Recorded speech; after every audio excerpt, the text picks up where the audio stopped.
Welcome back to Straight Facts on Wednesday. I'm joined as ever by the Don Husam and Mr. Mojenda. How are you both? Alhamdulillah, everything is good. Alhamdulillah, everything is good. Man United captain Hag, so we're happy. Everything is great.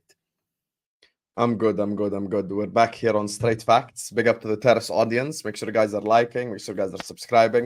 This is going to be one hell of a stream, as per usual. So, yeah, can't wait, man. Can't like wait. button, people, before you go on. And again, remember, if you're watching this in the replay, you click on it, you like the video, and then you go and enjoy it right now. You know what? Just right now. I know you're watching this on the replay. Some of you like it now. Thumbs up, and then go on and enjoy.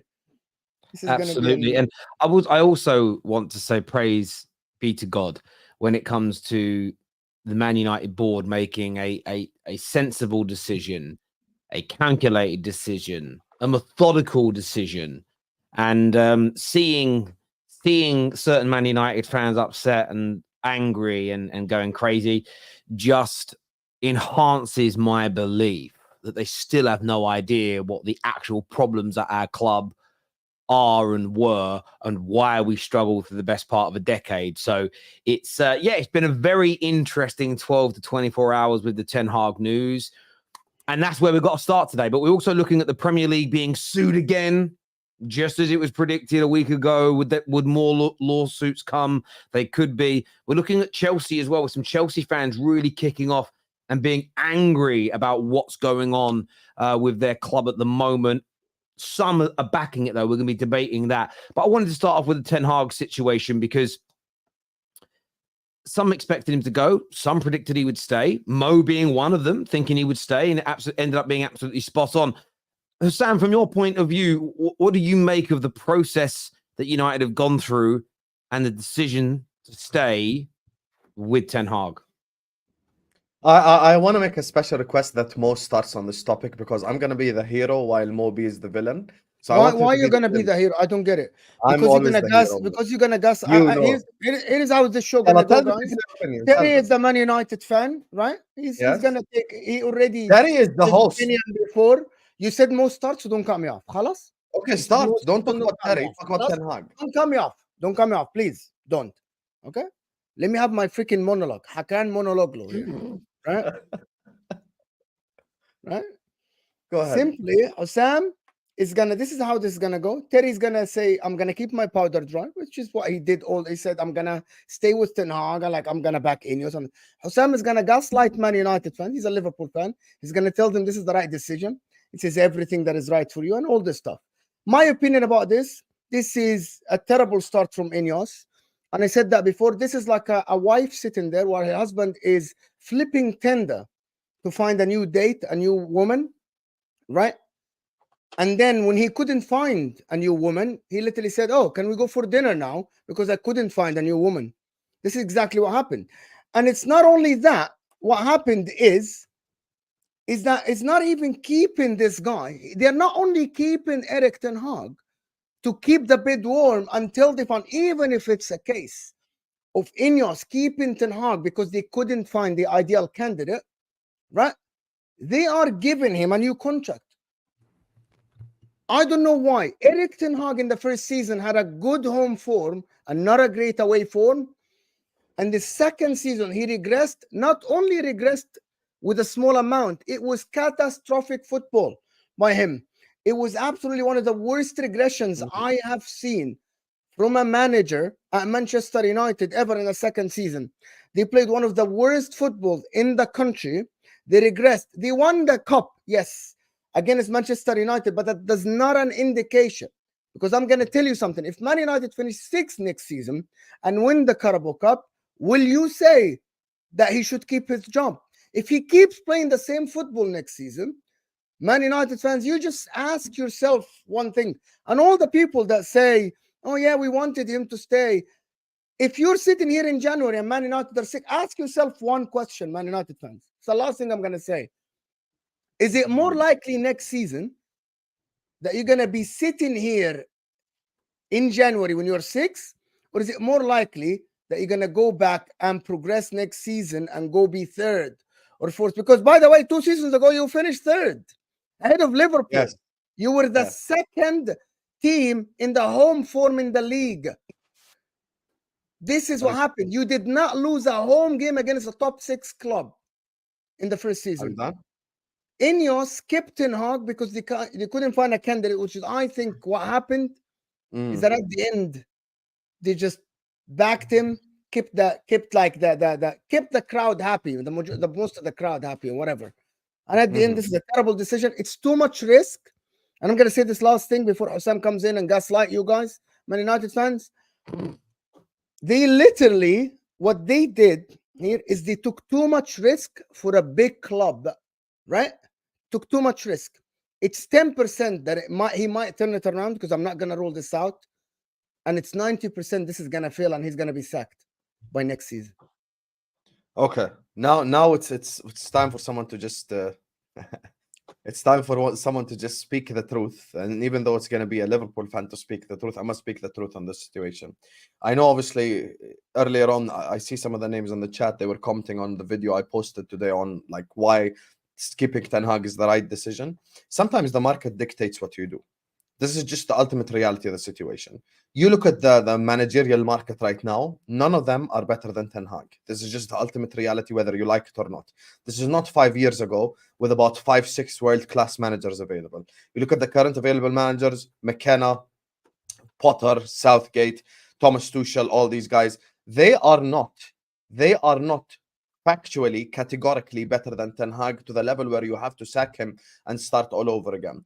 I think this is a brilliant move by Ineos, and I think this is the smart move by Ineos. I'm not bantering. I'm not trying to do haha, Ten Hag, blah, blah, blah. No, I'm actually being serious. The reason why I think this is a great move by Ineos is you look at the managerial market. This is your chance to show the entirety of the Manchester United fans that we're going to do things differently. We're going to do things differently. We are going to be signing the players ourselves. It's not going to be the managers dictating the way we move forward. We fixed our structure with Ashworth, Barada, and Wilcox. So we have the people upstairs making the decisions, all, being solid decision makers at other clubs who have experience in these positions in previous clubs. And you look at Erik Ten Hag, and this is the first time ever I understand both sides. I have never ever told Terry you're wrong for being Ten Hag out, and I've never told Oral Campbell or John James in the chat, who are always supporting the Terrace. Big up to them. I've never told them that you're wrong for being Ten Hag in, and it's okay to sit on the fence sometimes, because life isn't always black and white. Has Ten Hag done enough to get a sack in terms of like in the league? You could say he has negative goal difference. He got eliminated in the Champions League in the group stages. He has done enough to go like, okay, fair enough. You've done enough to warrant a sack. But at the same time, when I bring in the other circumstances like the injuries, when I bring in the fact that he did win an FA Cup, that when I bring in the fact that he has won 2 trophies in 2 years at Manchester United, and I add on top of that the market. I mean, we talk about De Zerbi like he's the Messiah, he's the next, he's the next coming of like, bro, who said that De Zerbi is going to be any better than Graham Potter going to Brighton? What guarantees you that De Zerbi succeeds at Manchester United? Big up to you, Oral Campbell. And on top of that, the reason why Roberto De Zerbi left Brighton to begin with is because he didn't like the way the club operated, and he wanted basically to be a part of the decision making at Brighton. So that's literally the exact opposite of what Manchester United are looking for. And Ineos sat back. They looked at 2 massive clubs, Liverpool and Chelsea. One team got Arne Slot, the other team got Enzo Maresca. And whether we like it or not, credentially, based on credentials, Ten Hag are better than both managers. And I'm a Liverpool fan. And Slot is my manager. Yes, he's the manager of Liverpool Football Club. I'm not here to waffle. If we're talking credentials, then Ten Hag is done better than both. So why should you give the job of the biggest rebuild, since Ineos took over, the biggest rebuild with Ratcliffe and these guys, to a Potter or a Southgate or a McKenna or a De Zerbi? Based on what? Based on what? I think you give Ten Hag next season. You see, because Mo's hypothetical could be correct.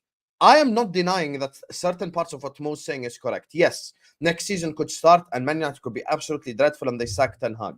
But at least they've given the whole world the reason to do so. And on top of that, they have all the fan base on their side. Why? Because people don't know this, but actually 50% or probably more of Man United fans are actually Ten Hag in.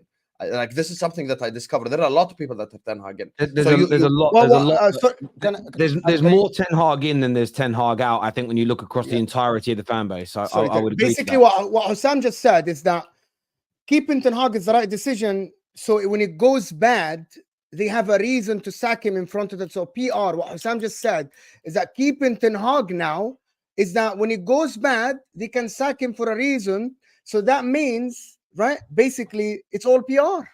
Keeping No, Ten no, Hag's no. a I don't PR think it's. thing. I This don't is think what I it's just PR. said, No. Habib. No. I don't think it's PR. Can I'm I telling you right now. let's as play the things game, stand- Husam, of yesterday. Let's play the game. Yeah, Let's play okay. the game. Let's Let's play the game, let's- Husam. Let's what play the game? game. Sorry, Terry. Let's play the game, Husam. Is Ten Hag better or Arne Slot is better? Would you take Ten Hag or Arne Slot to your people? I to wouldn't take Liverpool? either because I don't want Slot at my club. Okay, if you and have Ten two, Hag's a Man I'm gonna United ask you man. the same question that I asked you again, right? Hypothetical. Do you want to end up with Rihanna or a random Or girl no. from club? Would Like, you it's not take gonna happen. if there is only two choices, Ten Hag or Arne Slot? Which But one your would you take? hypothetical is wrong by definition. Okay, you're not answering the question because you don't want to. I don't want either, Mo. You don't want to But I've answer the already answered question. If you Okay, have one, Mo, you option, keep pressing, but you're pressing. but instead you're of not pressing answering. spaces. That's the difference. instead of- You're not answering Let me, because you let me don't give want you to a say it. footballing example. You don't want to Instead of say you it, pressing spaces smartly, you're pressing like Conor Gallagher right now. bro. Listen to You what don't I want to said. answer the question Eric Ten because you Hag- know that the answer will expose I'm the literally gonna agenda, answer the your question. gaslighting of Man United See how fans you that don't you're even allow me doing, to answer bro. the question? Seriously, you aren't answering Maybe the this is question not Al straight. Jazeera. Let me speak. Okay. Let me Habibi, answer the answer question. straight, Husam. Answer I will straight. answer if you shut the hell up, Go ahead. Mo. Go ahead. Answer now instead of waffling. Go ahead. Eric, I just answered in the monologue that I spoke. Eric Ten Hag credentially is better than Arne Slot, whether you like it or not. Factually. Would you take him Done. above Arne Slot at خلاص, Liverpool? I've answered. Yes. You keep asking Okay, over and he over. thinks Eric Ten he's already Hag is answered, better. guys. We're not going to get into an argument over that. He's already answered that. And I think it's very clear. This is the thing. Everybody knows my stance, and I didn't personally want Ten Hag to stay. What the Ten Hag inners and the Ten Hag outers collectively didn't like about me, though, is that I don't believe in an emotional response to this. Because overall, the manager is not leading our rebuild. Whoever is the head coach or manager moving forward from this summer is not leading the rebuild at our club. So they are not the most key component. And I actually think at football clubs nowadays, when your club is run well, when your club is at the top, when your club is winning, when your club is challenging, you're not thinking about the Edus, you're not thinking about the Edwards. I don't know who does it at Inter Milan, but I'm sure you know his name. You don't think about these individuals. And that's how it should be. The reason why we're so hyper-focused at Man United, and rightfully so, on the people running our club is in the last decade, the Ed Woodwards and co. are, along with the Glazers, are the key components of why we are where we are. And some of it was, the majority of it is their decision-making. So it isn't that they brought in the wrong managers even. That is surface-level, basic bitch analysis. The reason we are where we were is because we had a manager-designed process where the manager builds the team, the squad, the philosophy, the ethos, and the direction of our club on their image. So if that manager failed, which is normal, the best-run clubs in the world have all hired flop managers. City are amazing. The guy after Pep might flop. Doesn't mean they're poorly run. It was a mistake. But when you're poorly run and the whole structure changes for each manager, you end up creating an absolute cluster. I don't want to swear too much, but a cluster F. You create a bigger problem that takes a lot longer to undo. So Man United situation, what's being ignored in this conversation is the deeper goings on at the club. So firstly, let me just respond to some of the things you said, Mo, and we need to respond to these because you make some good points, but I certainly want to challenge them. The first one you mentioned about someone sitting there on Tinder looking for a new missus and then says, I can't find one, let's go out for dinner. You're looking at two different situations. You're looking at a very emotional circumstance, somebody and his lady wife, it's very emotional, and there's a lot of loyalty is a very, very key component in that.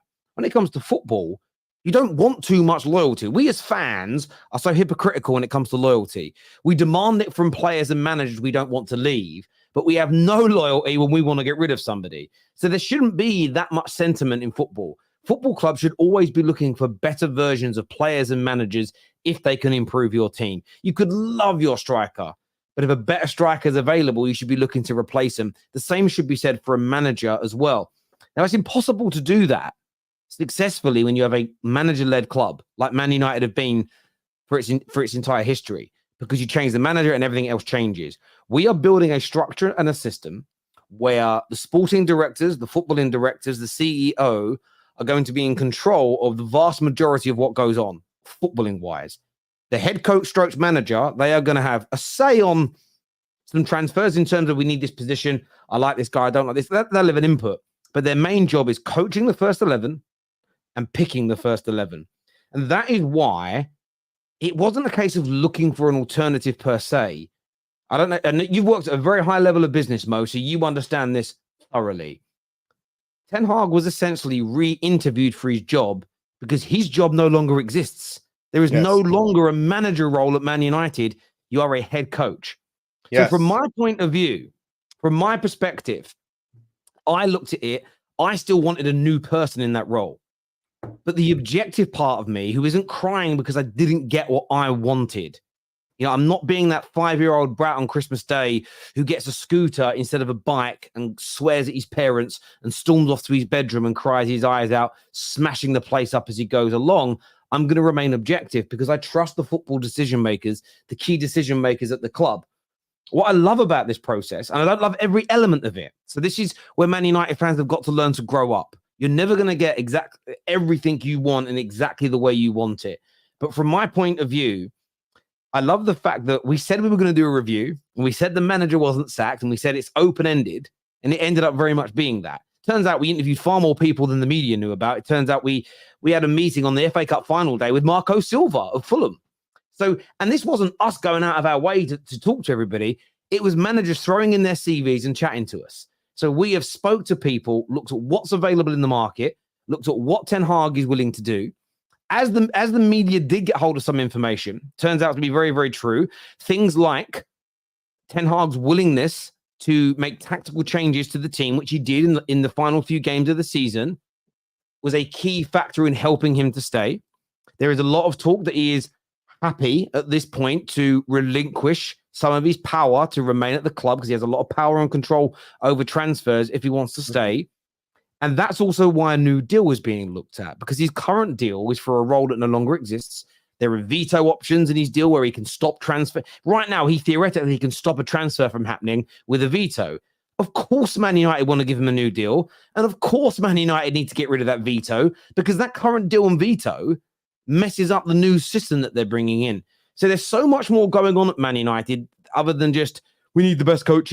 It absolutely beggars belief that people are ignoring the fact that Man United, unlike Liverpool right now, unlike when Pep leaves City, are going through a genuine rebuild from top to bottom, inside out. We're ripping everything out and we're putting brand new things in. And when you're doing that, there are going to be some bumps in the road. So for me, I'm also not even that worried if Ten Hag fails, because we're going to be building the club in the image of the club, how we want to play. The players we buy this summer, the players that go this summer, the club's deciding this.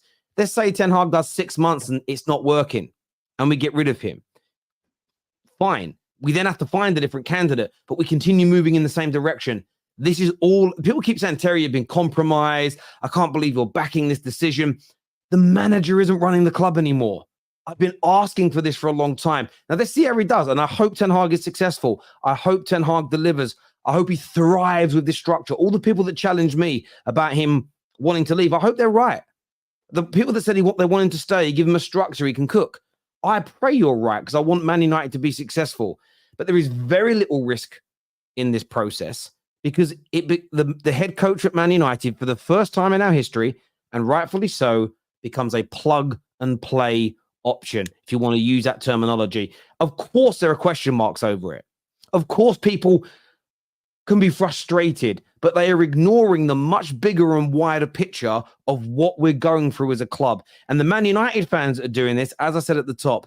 These are the same ignorant people who 5 manager running have gone, just give me a better top-class manager and this squad can win the league. Just sell Rashford, this team can win the league. Just get rid of Pogba, get rid of that virus and we'll win the league. The same people who have this weird belief all along, because the mainstream media has indoctrinated them into believing that it's a quick fix. New manager or a couple of new players, and the team's going to be okay. This is systemic from top to bottom and inside out, and loads of things need to change. And that, for me, should be the focus of every single Man United fan.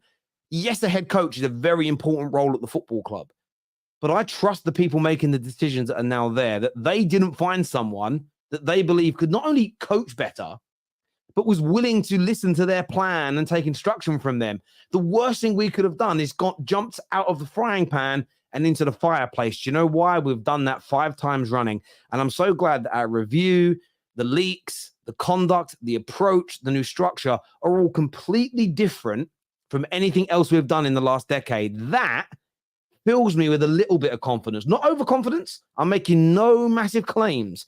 But I sit there as a Man United fan who has studied and watched this football club erode over the last decade. The difference in our behavior now should make Man United fans, at the very least, a little bit excited and smile. The fact I'm seeing anger from them tells me they still haven't woke up and smelt the coffee about the real problems at our club.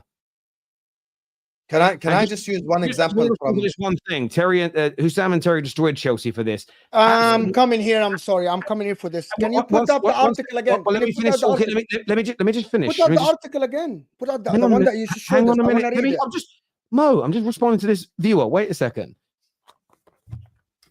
When it comes to Chelsea, I have not condemned them for wanting to build. I have praised them for wanting to build a structure that is club orientated.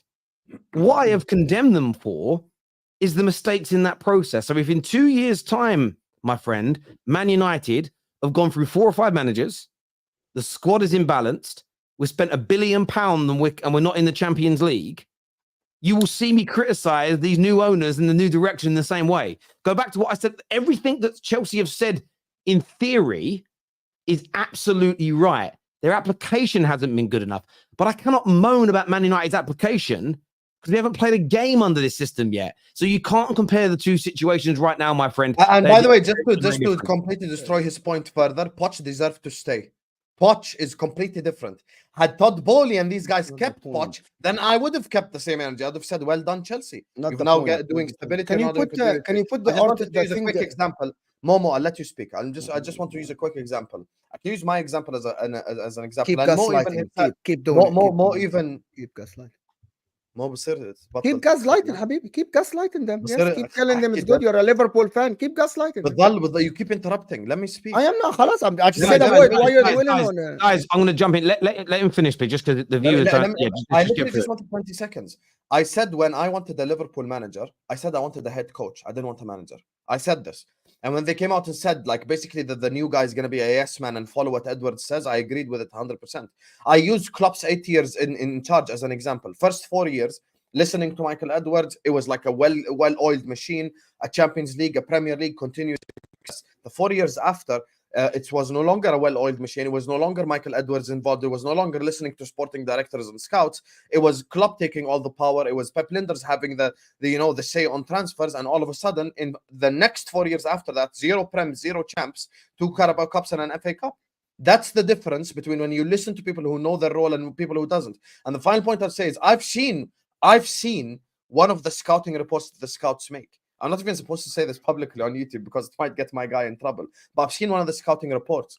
Bro, these guys know how many passes they pass to the left, how many to the right, how many backwards, exactly what they do, which positions they occupy. The scouts do their due diligence and literally research everything. So when you take all of that away, and you go like, manager, who do you want? Just like that, based on eye tests could fail us. The prime example is Salah and Mane were chosen by Edwards instead of Brandt and Götze, who Jurgen Klopp wanted. 2 years later, we signed Darwin Núñez. No, I totally agree. And I'm going to come to you in a second, Mo. I just want to say to a few people saying Terry's flip-flopping. This is what you talk about gaslighting. Everything I've just said is the exact same as I've preached about Man United for the best part of a decade.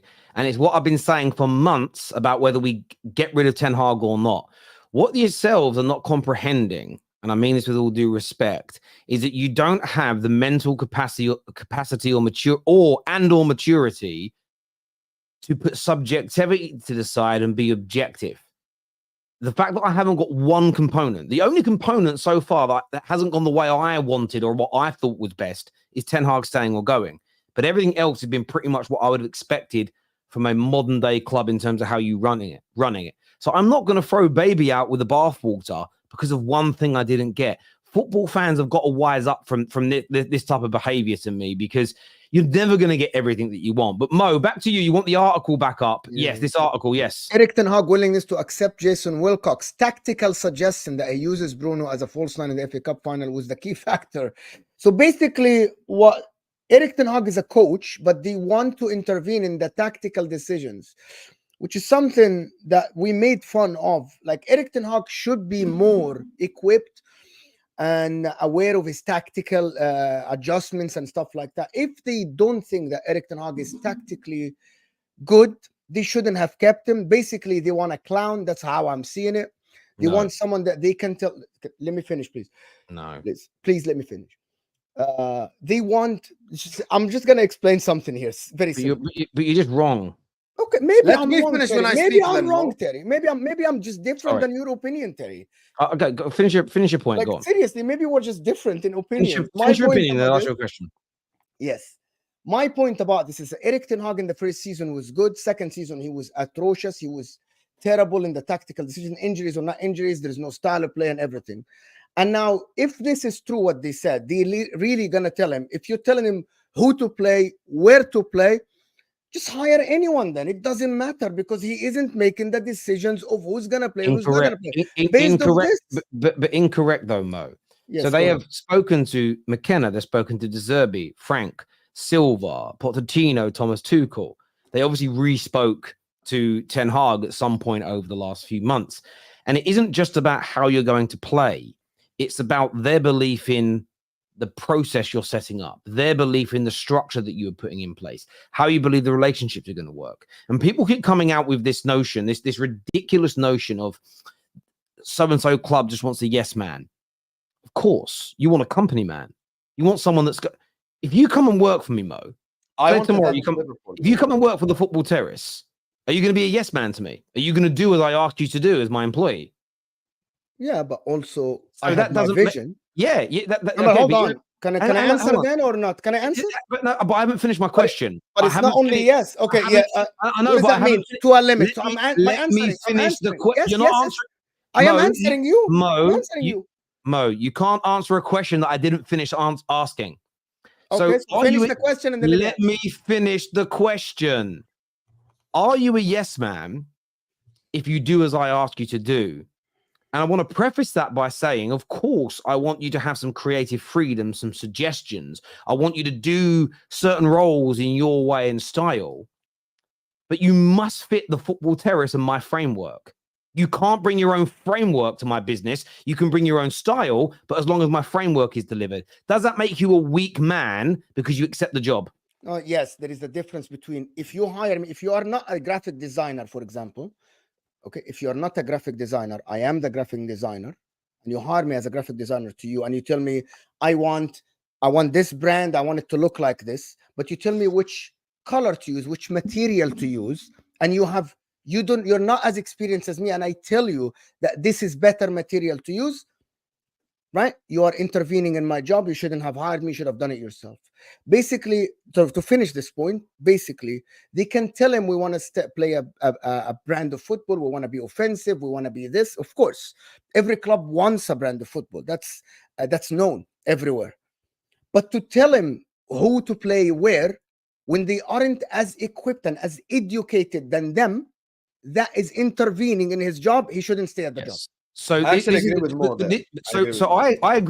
I agree with that point you're making, Mo, but that isn't happening at Manchester United. But based on what you showed us, Terry, this is what happened. No, hang on a minute, Mo. You were looking at a snapshot and you were delving into semantics, and you are not a 10-year-old on the internet looking at one word and fixating it. You are a grown, educated, very successful man that understands this situation. We put up, remember a few weeks ago, we put up what Man United's rules were going to be. And they didn't state that the manager or the head coach has no say in transfers, as some people are pointing out. They spoke about how the manager will suggest what positions they want filling. The manager will then be given a selection of players that he can then choose which one he wants. So there are so many other reports that show the managers, the head coach, stroke manager, I've got to get used to saying head coach to be fair, is still going to have an input. When it comes to the style of play, that still needs to be open for debate in both areas. So what you don't want to see at your club is Ten Hag sticking with the same system that's losing, which is what we did for the majority of the season. You want a relationship between the manager and your sporting director where he says, look, this isn't working. You want an honest conversation, because I would have this with both of you if you were my employees. Boys, I've let you go with your interpretation on how to get the subscriber numbers up, how to grow the TikTok, how to do this, how to do that. It's not working. I need you to make some changes. These are my suggestions, because you're running close to me ending your employment here because you're not hitting your targets. If that manager then says, or that employee then says, no, I'm going to stick to doing what's failing, then they fail and they leave and they move on. It's about working together. It's about a relationship, which is why when you read the full reports on everybody else we spoke to, the club felt the best person positioned to help us start the rebuild. You've got to remember this. We're at the beginning of a very long journey where there is going to be trials and tribulations. And I'll give you guys examples of this. You see people at the moment absolutely going mad. Look how good Palace look 3 or 4 months into their new manager. And they do. But they're going to have peaks and troughs. If you look at the growth of Newcastle from the day their takeover happened until they made it into the Champions League, it was seismic. Everybody was absolutely blown away by how quickly they got into the Champions League. Halfway through last season, people were talking about sacking their manager because it dipped again.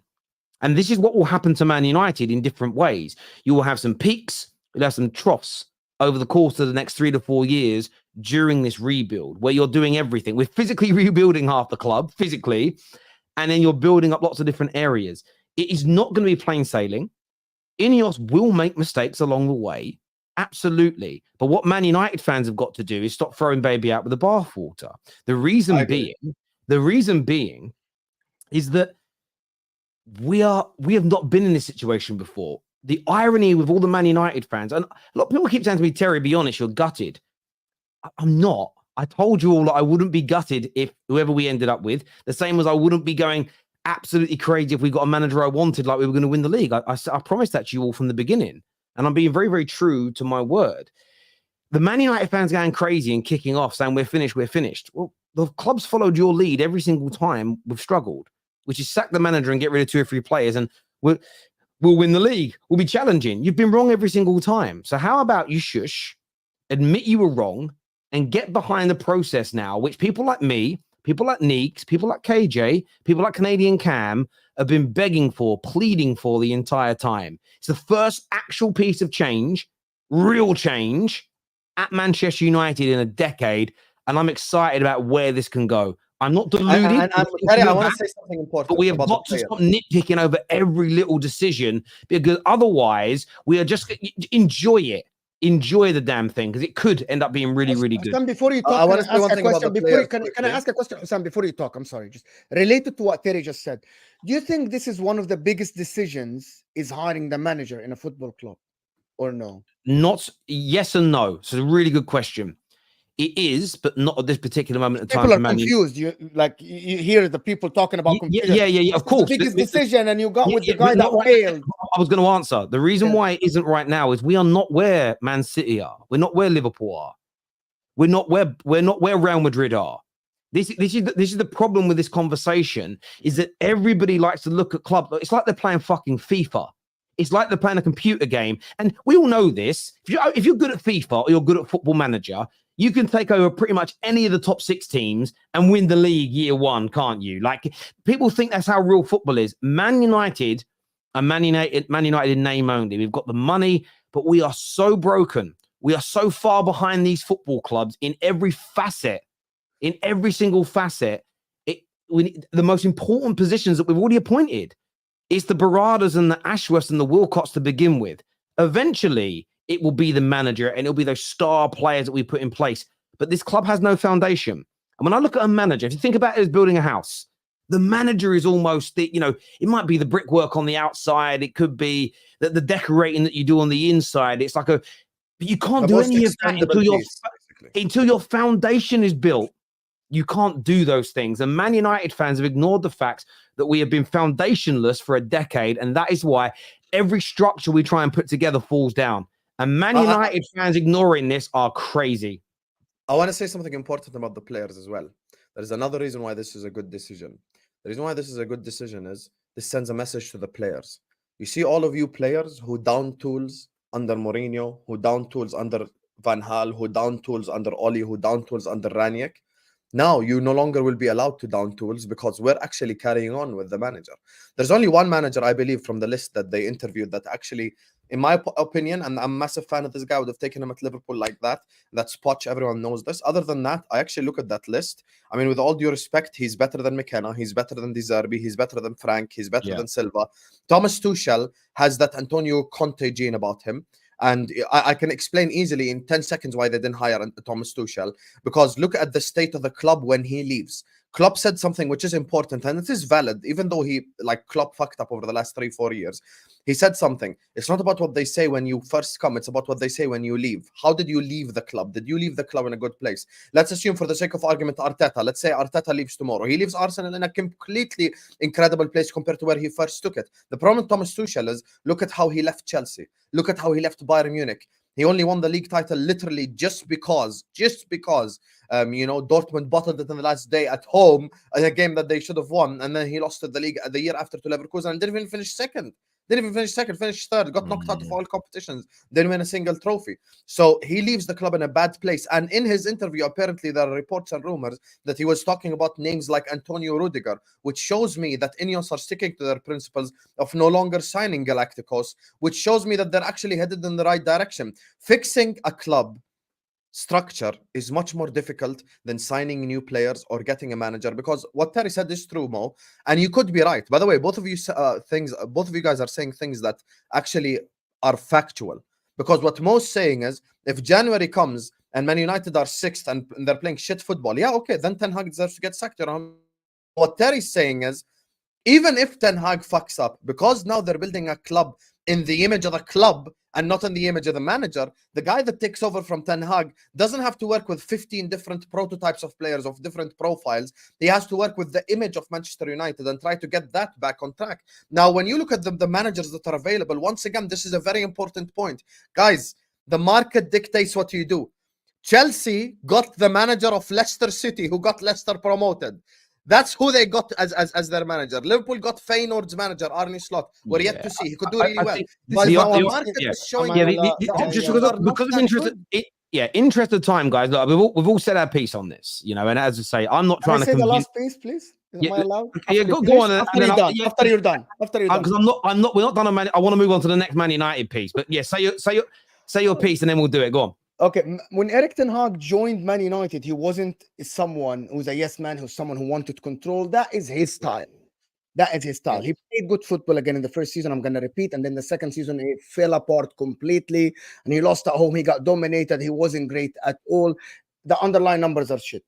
What is happening here, how I'm seeing the situation from outside, is that Erik ten Hag changed his principle, abandoned his principle to stay at the job. So he abandoned the way he himself, as a man at his own house, run his house to stay at his job because he wants the money, because he wants to stay at the job. That is by itself is bad thing for me. Second thing, they interviewed other managers that you were looking for the yes man, because they didn't have the yes man. So he's inadequate. A yes man, he isn't a yes man. So he didn't tick any of the boxes. We know that. And they couldn't find someone who's a yes man, because I think, in my opinion, that there are better managers out there. But that's a subjective opinion. Husam can sit here and say Erik ten Hag is better than that. That's a subjective opinion.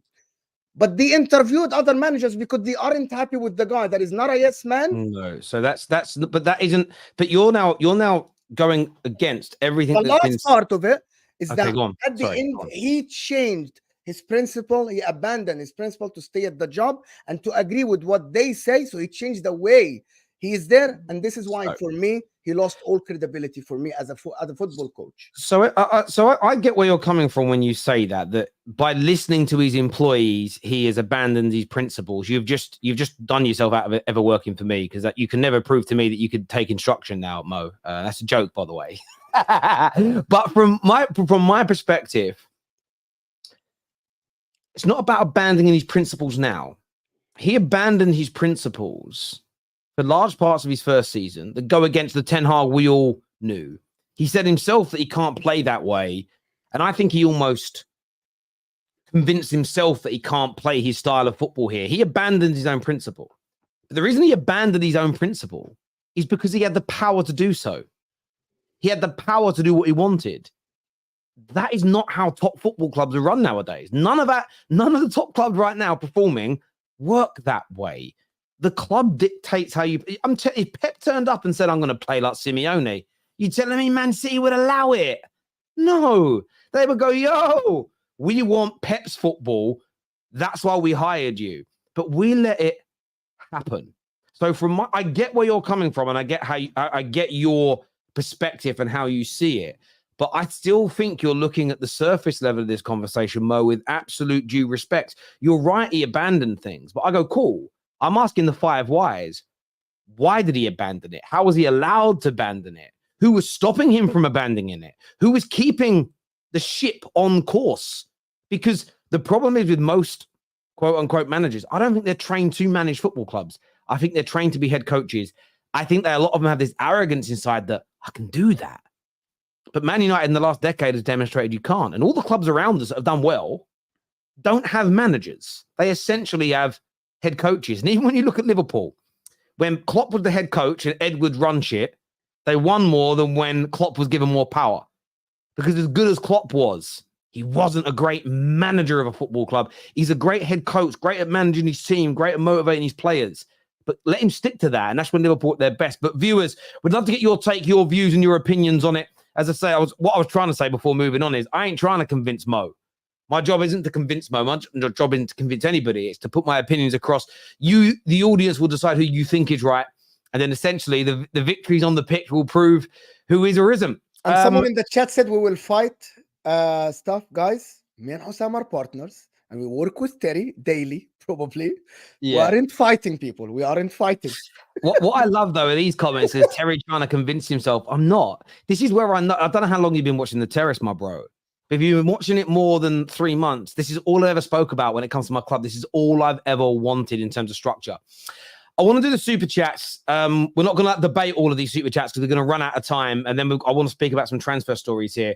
Patrick here says, rumours are that Wilcock asked Ten Hag to change some things before the Sheffield game. The last few games we saw change. Does that not show Ten Hag and the board working well together? If Ten Hag fouls now, so does Ineos.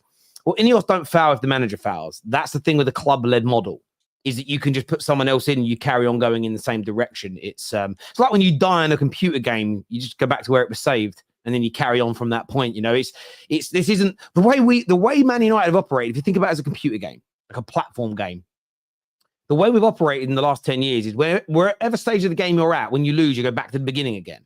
Now we're going to be able to do it where you basically start from where you died, which we all know when you're playing a computer game, that makes a big, big difference. Why does Poch or De Zerbi, who've won nothing in their time in the Prem, deserve a chance under the new structure at United, but Ten Hag doesn't deserve the same? That's a really good question. And where Mo's point, I agree with it, and it holds water, is there is now pressure on Ten Hag to deliver more, improve things. I don't think he should get the same grace as a De Zerbi or a Poch potentially. Right? Yeah. I think that, well, Maresca's made his own rod for his own back by saying this team can win the league, so that's different. Sticking with Ten Hag is deeper than what Mo realizes. For me, it represents player power ends and more deeper stuff. Great point being made there. I said that as well, players. To be honest, I never looked at it that way, to be honest, which is what I presented as well, yes. Bun all the Ten Hag outers who are praying for United to foul. Of course they are. I wanted De Zerbi, but even I could admit using Mo's percentage point that success rates of him moves to about 12% instead of 10%, hence not a big blow. I hear you on that, brother.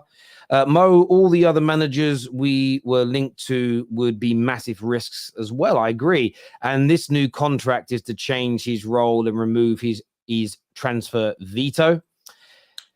Ten Hag is not the problem. They need to focus on fixing 4 or 5 positions with depth, mostly defensive positions. Neil, I agree with the squad depth, but And that's an easy fix, by the way. Like, that's a much easier fix than fixing stuff upstairs or fixing like all of that player power and all this. You could go sign a left back tomorrow for about 50 million. Yeah. That's I look at the play. I mean, that sort of feeds into what the next part of the story was. Man United, in terms of players that Man United have been linked to, Sam here is very credible in the Man United space. As said and stated here that Olise, Branthwaite, and Toney are the primary targets. It says that Amrabat could stay. Calvert-Lewin's on that list as well, to be fair. I'm not pretty happy with that one, to be honest with you. But I look at those 3 signings. I want to ask you two, if United were 3 primary signings this summer with Branthwaite, Ivan Toney, and Olise, how much does that improve Man United? Fantastic. I think you need more in terms of quantity. Quantity, you need more, just from a quantity perspective, because the centre back situation. There would be more, but what they said, there would be our 3 main signings. Yeah, but like the centre back situation as well, like you kind of only have Maguire and Lisandro now, and Lisandro's injury prone, so you can't fully rely on him. You need someone like probably 2 centre backs instead of 1. Left back, I think is necessary as well.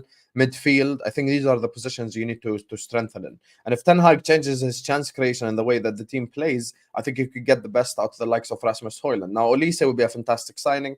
I think Branthwaite would be a great signing as well. Big up, Ben. Branthwaite would be a great signing as well, obviously from someone coming in from like the same exact league, so he's not someone who like needs to learn the league and all this. Ivan Toney would be the very interesting one, because we do get Ivan Toney, and you have a front line of like a Toney and Olise and a Højlund or whoever, like, you know, someone like that, a Rashford, them that cooks right there. So you need to just definitely just change, maybe. For me, more than quality, a little bit quantity. I'll probably add maybe 2-3 more players on that, because you do need a squad. Remember, you do have Europa League, and on top of that, Terry, the Europa League next season is not only 6 group stage games, it's 8. Remember, because of the playoffs thing and all that jazz. So you're going to have to play even 2 more games in the Europa League. So that's what makes it even worse, to be honest with you. I hear you on that. This super chat here says, "What Mo? Who would you have appointed out of all the managers we spoke to?" We spoke about. I would go De Zerbi or Xavi, to be honest, at least to help with the youth teams and help embed a style of play in the team.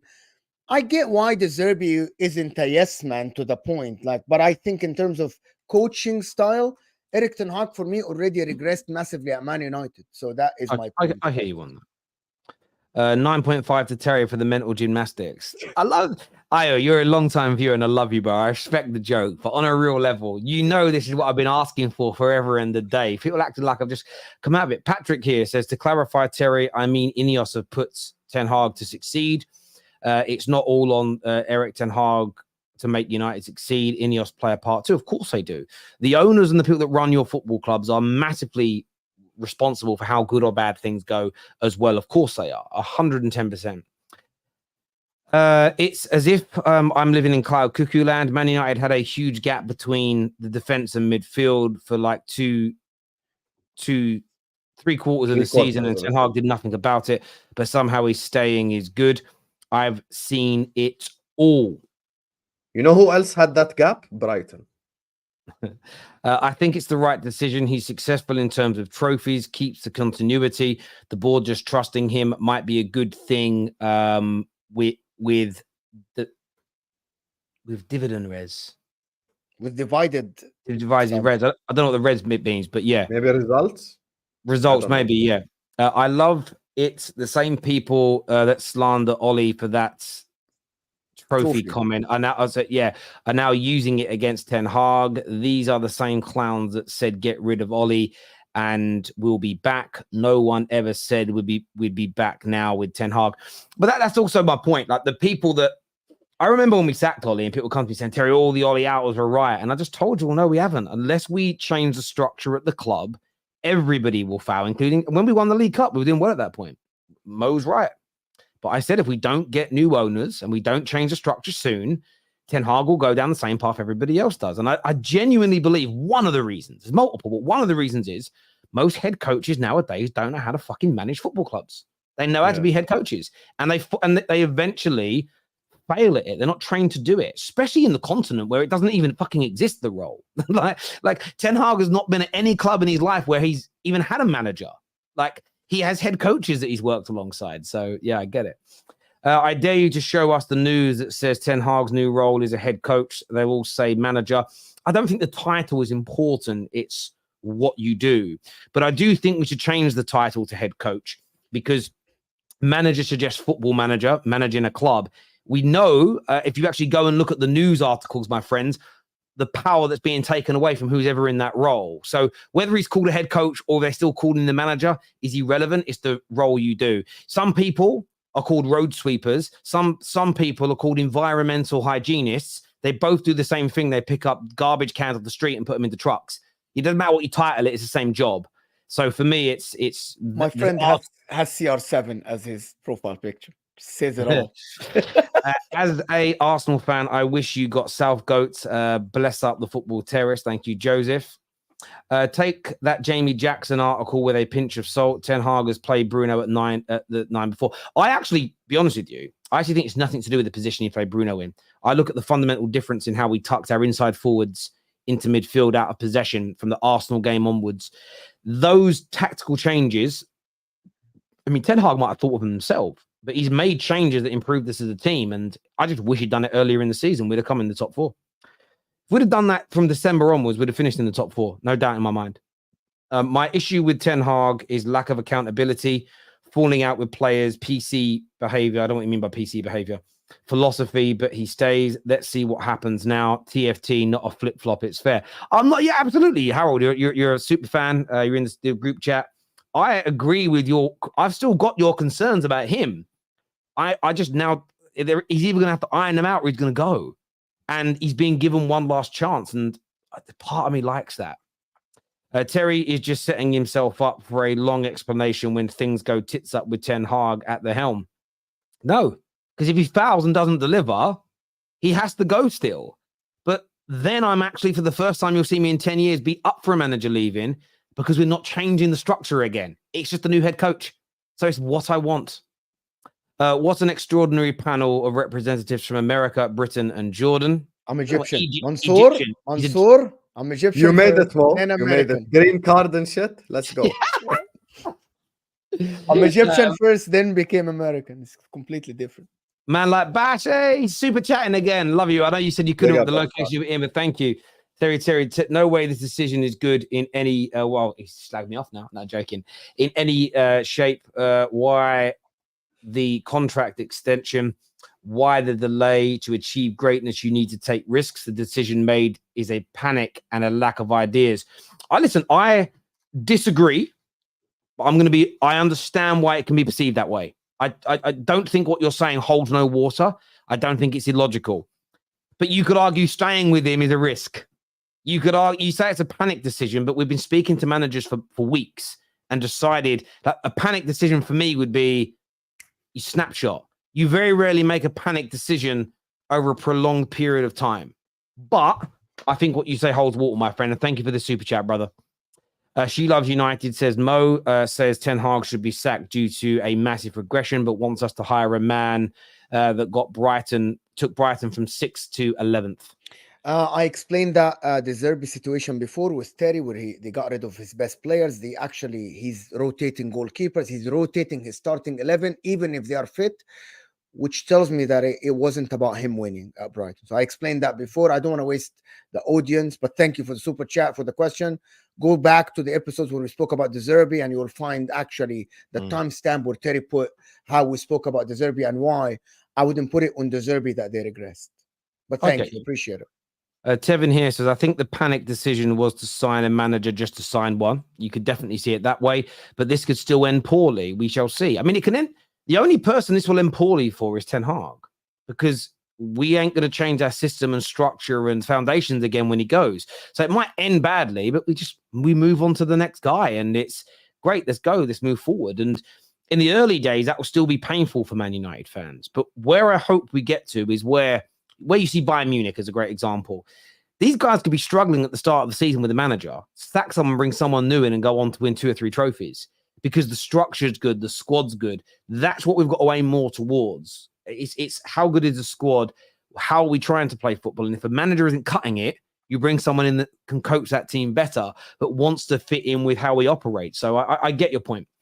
Terry, where do you see United finishing this season? Trivia for Don. Tell me the player to score Premier League hat-tricks at Anfield. You know one of them. Of course, I can name it all. Like, name it the players who scored hat-trick. What do you mean, Liverpool players or like opposition? Yeah, you got to players? specify again whether you mean rivals or Liverpool players. When Suarez scored a hat-trick, Salah scored a hat-trick, Trossard like 2 years ago, Arshavin in the 4-4 game. I remember one hat-trick. I remember one hat-trick at your ground was Dirk Kuyt against Man United. I remember that one. Dirk Kuyt, that was the Suarez hat-trick that Dirk Kuyt just tapped in, basically. So yeah. That was the day when Nani's leg nearly got broke by Jamie Carragher. To answer your first question, I am not making any predictions about where Man United are going to finish. I need to wait until we kick a ball. I need to see a pre-season game or two. I need to see who we sign. If I was to do an early one now, based on everyone, if we started the season now, no one signed anybody new, I'd probably say 6th. I'd probably go 6th. But we have to wait and see. It's hard to predict right now, my friend, but thank you. Moving on from this, I was going to go into the Premier League being sued. I want to touch on Chelsea. We knew this was the first one was going to be a long subject. Chelsea are looking at Julian Alvarez. Chelsea are looking at Duran. I love the name Duran. Do you boys know who Duran are? The band. The name I can't remember. The massive I know 80s Durian the fruit in Malaysia. So in England in the 90s, there was a gargantuan, like bigger than One Direction, called Duran. And I just like the fact that there's a player called Duran. But they're linked to him. I want to ask you both an opinion. Julian Alvarez is going to be really hard for Chelsea to get over the line. Most journalists have stated that he probably won't even leave this summer. If he does, Real Madrid could be the place that he goes. But Chelsea are trying. The Duran deal looks really good. It looks solid. It's credibly linked. Negotiations are going on. And Unai Emery doesn't want him. Unai Emery doesn't think he's good enough. Husam, is it good enough for Chelsea? And there's a lot of Chelsea fans online that are excited about this deal. Do you understand where they're coming from? I love the fact you have to come to the Chelsea villain first. I cannot wait. Please, God. I mean, yeah, Duran is definitely a shit signing. I'm gonna be so honest with you. I don't know how else to put it. I mean, they went from Osimhen, Toney to Šeško to now Duran. Like, that's a definite downgrade. I mean, comparing the Duran situation to the Palmer situation is very disingenuous because Cole Palmer, you could see the extraordinary talent he had. The fact he worked under Pep Guardiola, all of these things, they make a difference. But Duran is just definitely, it doesn't take Chelsea anywhere. I mean, I don't even think Duran is better than Nicholas Jackson. Like, there's nothing to prove that Duran's better than Nicholas Jackson. If you're going to tell me he scored against Liverpool, yeah, so did like so many players this season. We conceded 50 goals. They're going to sign anyone who just scored in a big game. So here's the thing. I look at Chelsea. First of all, if you're Julian Alvarez, the last thing you need in your career is to make a move to Chelsea. The literal last thing you need to do is to make a move to Chelsea, because that just absolutely put your career on the line, and you just absolutely ruined yourself. You know, 6-7 year contract, 5-year contract. Real Madrid come in for you 2 years from now, and you can't leave because you've signed the the lifetime jail contract with Chelsea, so you cannot leave. But I look at Chelsea, and here's the thing: Chelsea need this summer to be completely different than the direction they've headed in over the last year and the year before that and the year before that and all that type of stuff. They need to head in the direction where they're signing Premier League proven players. You look at the likes of Olise that they've been linked with. Tosin, I gave them credit for signing Tosin. I think that's a fantastic signing. You look at players like that they're linked. They're like, okay, but then when you go to Duran, being Premier League experienced alone is not like a category just by itself, because you need to be very good as well to make it at the top 6 club. I don't necessarily think Duran at all. Like, Julian Alvarez is completely opposite. Julian Alvarez would be a great signing for Chelsea, or for anyone in the league, to be honest with you. But when it comes to Chelsea, going to someone like Duran doesn't really help fix the situation. I think if you're Chelsea, you should be going for someone like an Ivan Toney, possibly someone like that because it's much better to the direction that you're headed in, because Chelsea need to get it right this season. Chelsea need to get it right this season, because if Chelsea don't get it right, all people are gonna turn on the Bowleys and the Igbalis, and suddenly everyone's sat here talking about how everyone should land it and shit. So, you know, I look at Chelsea, Duran, nah, that doesn't help them at all. For me, I agree with Husam on this subject. Like Duran for 40 million pounds, which is what is reported, by the way. I think that's a too much risk for someone who played less than 600 minutes in the Premier League. That's too much of a risk. Even if you are going to consider Nicholas Jackson your starting striker next season, you're going to put all your eggs on the Jackson basket and try to play this guy as a second striker, try to develop him. This is Chelsea jumping on an opportunity again. There are reports, and I'm sure Terry, you might know this, that they are offered 25 million pounds only on payment plan. They're not going to pay Aston Villa one time. Even at that, I'm going to say again, you're signing a player that would want to develop, that is another prospect, and instead of signing, you have too many prospects, and instead of signing someone who has experience in the Premier League, it's too many prospects now. You went from signing the negotiating with Olise and these guys. Tosin has experience in the Premier League. I actually think this Duran guy, I haven't seen enough from him to say he's good or bad. It looks promising. Mo, how much do Brentford want for Toney? How much is the price that they want? I don't know. I don't know. So on it's about 40 million they want for him, I'm reading. But why the hell would you pay that for Duran, not Toney? Hang on. We had Ben Jacobs on earlier on today, who said that there is almost zero chance of Toney to Chelsea. There's like no interest in him. And the reason I bring all this up is that I follow Simon Phillips, and Simon Phillips. Sorry, just before you continue, no interest in him or from him? In him. No interest in Chelsea for Ivan Toney. No, but you didn't answer my question. So you're saying Toney doesn't want Chelsea, or Chelsea? No interest in Toney from Chelsea. Oh my god. Yeah. That's what I think that's what Ben said, unless I'm mistaken. But Simon Phillips is really listen, I look at Duran and I get their links to they're tossing really good signing. Yeah. If they can get Julian Alvarez, what a player. I think he improves them exponentially. I look at Benjamin Sesko. He's got speed, he's got power, he's got hold-up play, he's got good technique, good goal scorer. I look at Duran. Look, he's young and he's raw. I understand that. And some of his goals are ridiculous. But let's not beat about the bush. What game was it? What game was it towards the end of last season where he came on and scored a couple of goals? Liverpool. It was against Liverpool. Duran, Liverpool. Okay, I couldn't remember the game. And it was from that moment, I saw people talking about, oh, what a baller. One of the goals, I mean, he scored 5 Premier League goals last year. And that goal against Liverpool in that, I want to make sure, that brace. One of them was an absolute fluke. It deflected off his leg and it happened to go in. Prior to that, he scored one against City a few weeks prior. He hadn't scored since the September when he scored played. By the way, he played only 400 minutes in the league. And he had some injuries in that, but he barely got played. And I look at it, I think it's this one. And I know Chelsea fans like Terry are piling on Chelsea again. I'm not. They're tossing excellent signing. Sesko, when you in for him, wow. You get Julian Alvarez, what a signing. I think you're going to get Olise, and I think Olise is a brilliant player. So I've praised every single major Chelsea link and transfer so far this summer. This one, I'm not convinced about. I then saw this from Simon Phillips. He first said, turning from Osimhen to Xisco to Duran is an absolute joke. Yeah, great idea to let's throw another raw and completely unproven player into a largely raw and unproven squad.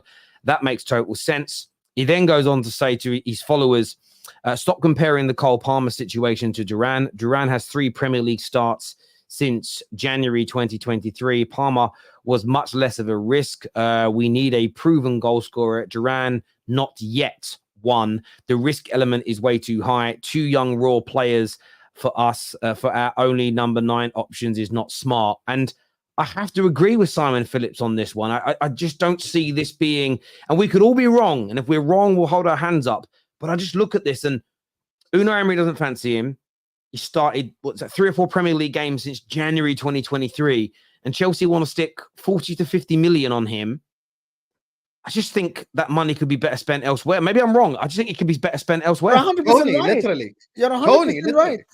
You're 100. Go get someone that is proven from he's 20 years old, people. I think in his career, he hasn't started, I think, 20 games as a first teamer or something like this. Like, I think I went to the stat. He doesn't have a lot of games under his belt.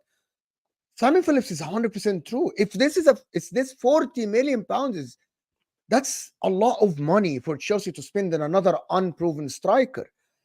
You're signing Olise and Tosin. Just go get a striker that is proven, because you know what? You're signing an understudy for the understudy for Jackson. You're really signing an understudy for the understudy. That's why we call them clown make, Mo. Bro, sign someone else. I'm not sure. Listen, if this transfer goes through, we're gonna go back to saying, Chelsea, your owners are jumping on opportunities, but just because they are there without even thinking about it, without deep in what is going on. Broja replacement. Why would you replace someone that doesn't play to begin with? What kind of dumbass logic is that? Man said the Broja replacement. Broja don't even play. Why are you replacing someone that doesn't play to begin with? That's so weak from you. If this chatter is right, if this the guy, you want to tell me that Chelsea are gonna sign Duran, they're gonna sign Olise, they're gonna get Tosin, and they're gonna get an experienced striker. You're right. If they get Duran as the third striker and they're gonna experience, but I doubt it. This is not fairyland. If you sign Duran, khalas, this is because at Chelsea fans, let me just say this. You aren't going to go to next season with 8 forwards plus Palmer as a 10 when Maresca doesn't play a 10. So you want to tell me that you're going to go with 2 left wingers, 3 strikers, and 3 right wingers when you aren't playing even Europa League? They don't know anything about Maresca, man. They don't know anything. No, bro, come on. Do you know what I find interesting? I don't think Chelsea are in a position to replace Broja directly. You need to replace with better than what you've got and push down. But then you get John Jones. Listen, I appreciate the comment. He says, Terry, your team spent 72 million on Højlund. This is okay. Let's just look at it from 2 directions. Let's just say I'm suggesting by this you think Højlund's rubbish. So tit for tat analysis is crazy. So you think we spent 72 million on Højlund and he's rubbish. That's your counter to me saying, I think you can get better than Duran. So you agree with me. Secondly, I think Højlund's really good. But would I be happy with the spending another £50 million this summer on another young raw striker? No. I want someone of Ivan Toney's ilk that can help him along the way. So for me, I understand your point, but I think it's completely irrelevant. Like, it's either you agree with me that he's not good enough, you're saying, well, your club wasted more, but I'm not having this is the problem when you talk about other people's clubs sometimes. I'm not saying this is bad from Chelsea. My club would never do this. It's not my stance. I know my club's wasted money before. I know my club has made mistakes, but that doesn't stop me, the individual that didn't make those mistakes, from having an opinion on people. Otherwise, none of us should be talking about football ever, should we? It's crazy because it means you can never laugh at a team for losing again. Because I'm pretty sure all of our teams have lost the game. Or am I wrong? Yeah, all of us. It's a weird logic to have. This here says breaking news: Chelsea could offer Conor Gallagher a new contract, according to the Guardian. Yes, that's breaking news. They sacked Poch, and then they keep Conor Gallagher anyway. Well done, Chelsea. Very smart club. Do you know what? One thing I want to say to Chelsea fans that don't like Conor Gallagher, and I'm not his biggest fan, by the way. I don't think he's that good. By the way, no one thinks he's that good. He's just a tactical piece. That's it. Yeah. I don't think he's that good. But I think Maresca's gonna play him. If he gets a new deal, the new deal will make him one of the top earners at the club. He's a stand-in captain. I think Maresca's gonna play him. I think he's gonna get game time. And he's very usable, Terry. Like, come on, he's very usable. He's just a usable Premier League player. Why does everyone have to Premier League player? I'm not saying he's a world beater. Come on, he just runs around. He gives you a tactical element against a City or a Liverpool, stuff like that. Press shit like this. You need every team, by the way, needs a player like this. Like, please don't tell me that Jorginho, Wijnaldum, and Henderson were like the best footballers. Neither was James Milner. But sometimes you need options like that in a squad. There's nothing wrong with that. But it turns out it's from Jacob Steinberg. You all know who that guy is, right? Yes. So he's the guy that's being cooked for saying that Ten Hag was sacked, but he's got a lot of other things right. So it's one of those weird things. But I wouldn't be surprised if Conor Gallagher stays. I think the only reason they were looking to sell him is because at the time they potentially had FFP issues, and I think they've been resolved now because they've sold their assets off. They've stripped the club of its assets. They've taken all the club's properties and stuff away that they're allowed to. So they don't need to sell him anymore. They weren't looking to sell him because they didn't like him. They were only looking to sell him to raise money. So if you've no longer got financial issues, what's the need of selling him? If the only reason was money in the first place. So I wouldn't be surprised. This here says, let's not say Chelsea fans are excited about Duran, Terry. There's always a part of every fan base that does copium. I haven't seen one, by the way. When I was doing the show earlier, I haven't seen one fan that said, yeah, we think Duran for 40 million is a good signing. Oh, all of them say it's 25. Have you met any? I've got two for you. Chez and Don. Don. Yep, I knew it. I knew it. Chez and Don in the Before he even said, I knew he'd say Don. I knew it. Don would back anything the club does. Chez and in fairness to Don's been raving about him for months. I'm not too sure about Chez, but they like him. I've seen quite a few Chelsea fans say it's great, but as Abdi, by my tweet, go look at my tweet, I've said that Chelsea fans have slammed it.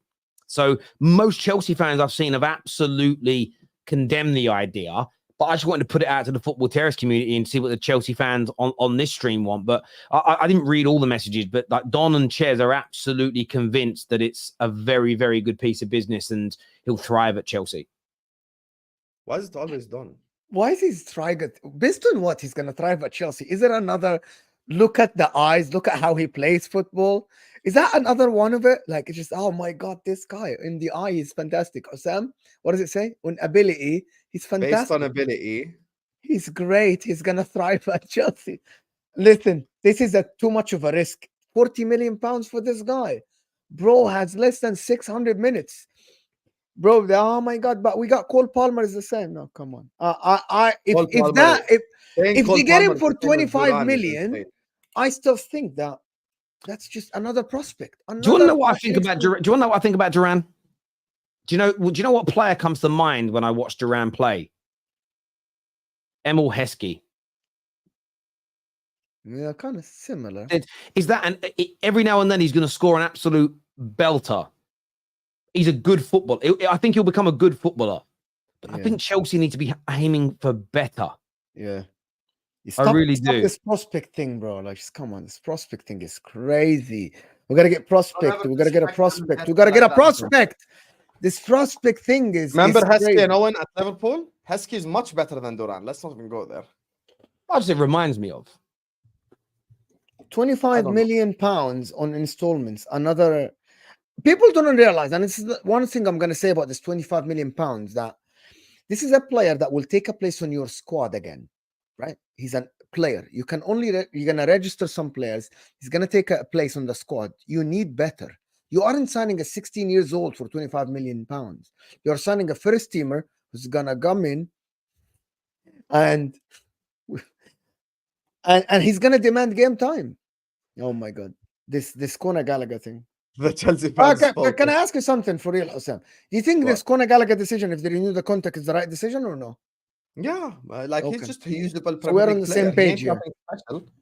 He's just a 7 out of 10. That's it. Yeah, we're on the same page. John's back again, and he says, "Terry, your club employs Højlund." Yeah, look, in my team in our worst season in Premier League history, Højlund scored in one season double the goals that Duran has in the last 2 years, including 5 Champions League goals.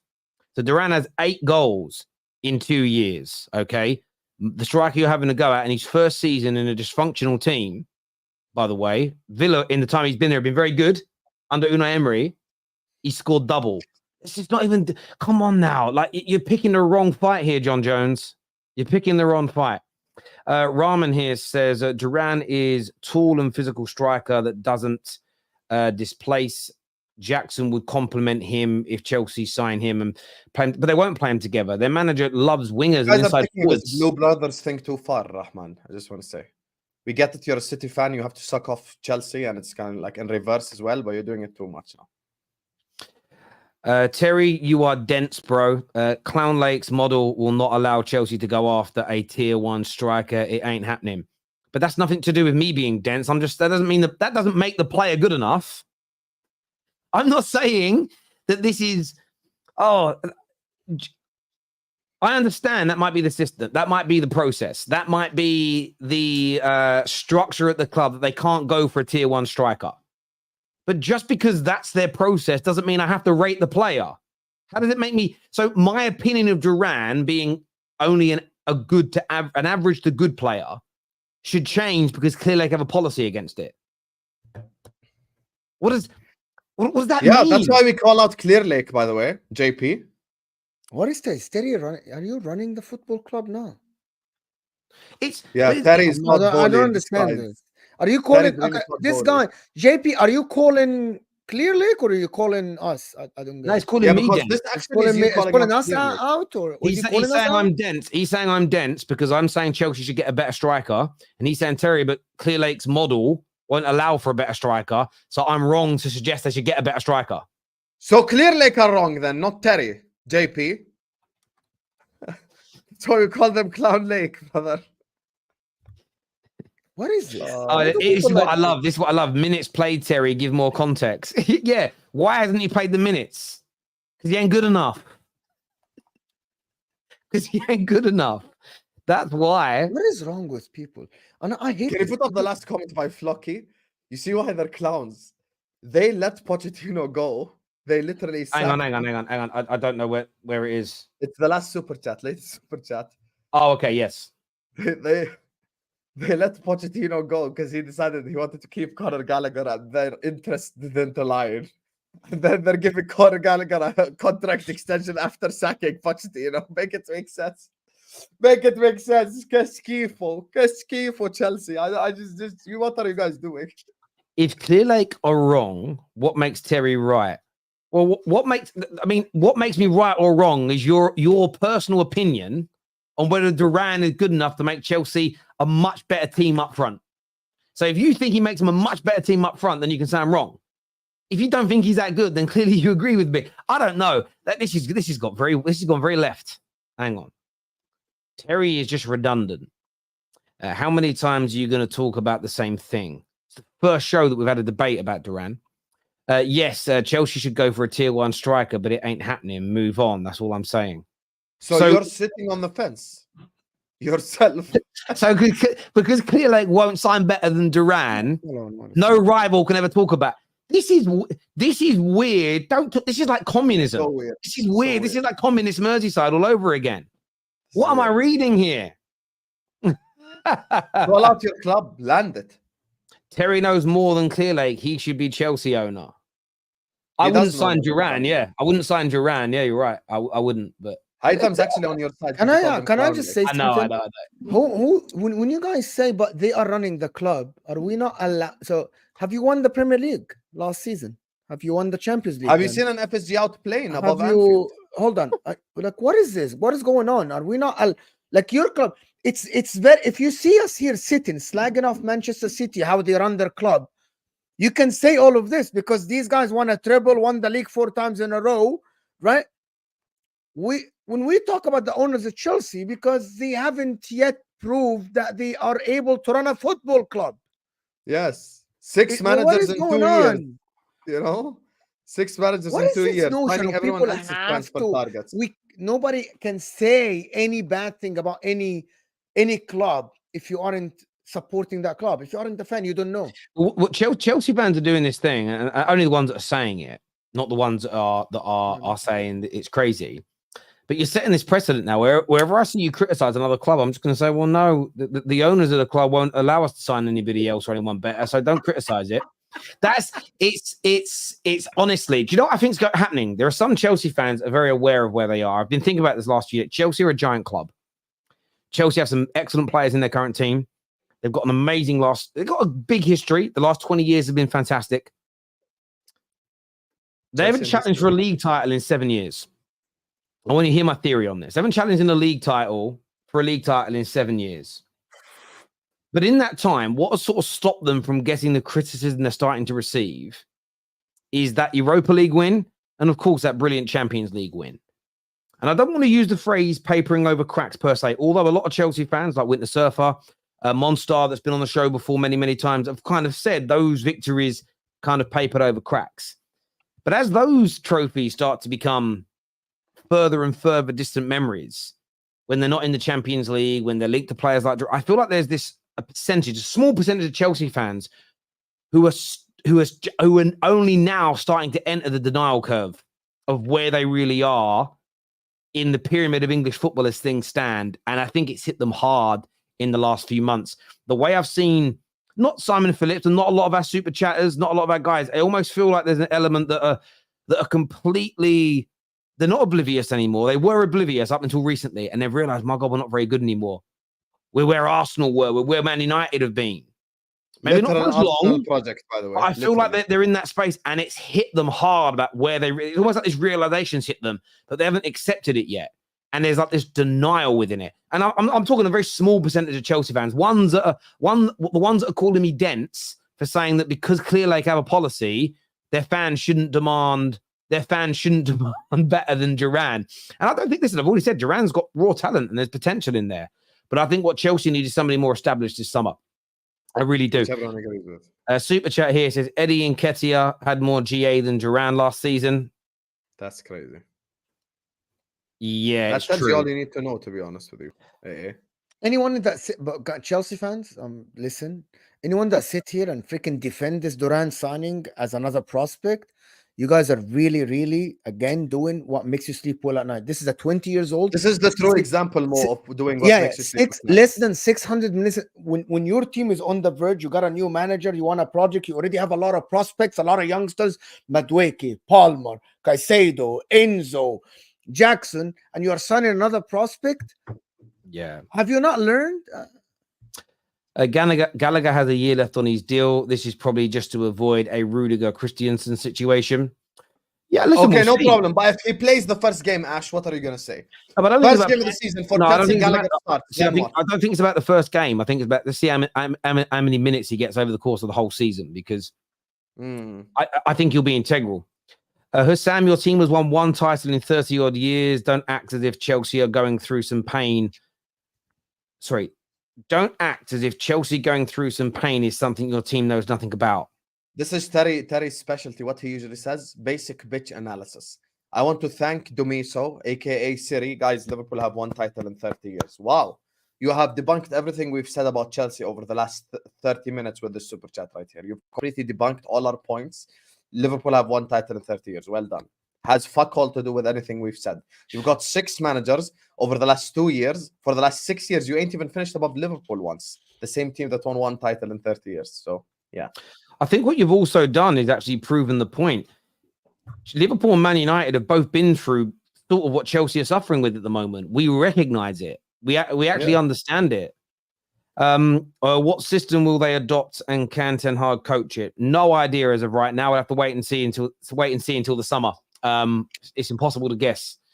You can't run a team with a manager buying players that the coach has said no about. Edu and Arteta have worked together. Completely concur. You cannot work with someone where they're at loggerheads with each other, which is why the conversations have happened and the manager has agreed to the structure of this at the club. I do not believe we'd have kept him if this was a relationship that would be like oil and water. So I agree with you, but I don't think that's something for us to worry about as of now. Speaking of things to worry about, gentlemen, and this needs to be discussed. But Aston Villa's billionaire owner has blasted the Premier League spending rules amid Manchester City's legal case that is going on. And it has been widely reported that this could be the second legal case, the Premier League being sued again by a team currently backing Manchester City. Manchester City, as we know, are challenging the associated parties regulation that governs how the valuation of sponsors, especially if they have a connection to your owners. Aston Villa's billionaire owners are essentially challenging the amount of money that clubs can lose. They want the threshold for losses to be risen so they can spend more money. Of course, what has happened to the likes of Aston Villa and Newcastle, if people are sort of slightly confused on this, what I've read, what I've been told by some sort of people with this sort of education around this, is their issue is they've spent quite a bit on transfers, but because they've both got into the Champions League, one last season, one this year, a lot of their contracts they offered the players are very bonus heavy. They've made it to the Champions League and suddenly wages and bonuses have gone up exponentially. And what happens at a lot of these clubs is they offer bonuses like you're on 80 grand a week. But if we become a Champions League team, you go up to 120, 130, 140 grand a week. And that then stays. Where a lot of the bigger clubs, we have a lot of deals where we'll pay 150 grand a week. But if we don't get into the Champions League, your contract drops to 90 grand a week forever, or until we're back into the Champions League. So what a lot of these clubs have found is they've actually achieved something they weren't expecting this early, and they've almost left themselves a little bit short. So, but if they don't get what they want through a vote, they're now threatening to sue the league and to sue the other football clubs for the sort of tyranny of the majority approach again. I wanted to get your take on this, gents, because we spoke about this last week at large. With Man City suing the Premier League, especially if they're successful, could this lead to multiple lawsuits for many other reasons? Mo, you start this one. I don't think this. I'm sorry. This new lawsuit or something. It's just, if you don't like it, just freaking leave, bro. Why are they still here? Sawirat, you're Egyptian and everything. Why are you still? If you don't like you signed one of this. You aren't. I'm sorry, and you don't have unlimited money. What is this? You're following the new trend of just suing the Premier League? Just go, just sign the Super League or something.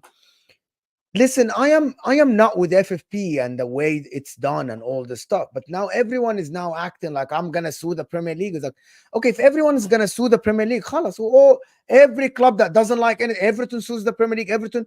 So okay, just everyone go play on their own league. What is this? What is going on here? Like, everyone that doesn't like anything, I'll sue the lawmakers. And it's not even the lawmakers. There is a voting system, and that happened. It's not. I actually think now the media make it look like, listen, I am against, and I sat here and I'm against PSR and this FFP the way it is now. But they make it look like it's only Liverpool, Arsenal, and Manchester United who make the law. Like it's like there is no other 17 teams that vote on things. There is Wolves that vote on stuff. You know, Wolves wanted VAR out and everyone else voted. Like they make it like, Anna, can someone educate me from the chat, the people that say that we don't know things, and Terry and Husam, do Liverpool get 5 votes instead of 1? No, in this? No, Liverpool get one. So Liverpool had the 1 vote, right? Yeah. And Brentford has 1 vote as well, right? Like yes. So why these people make it like it's on every time?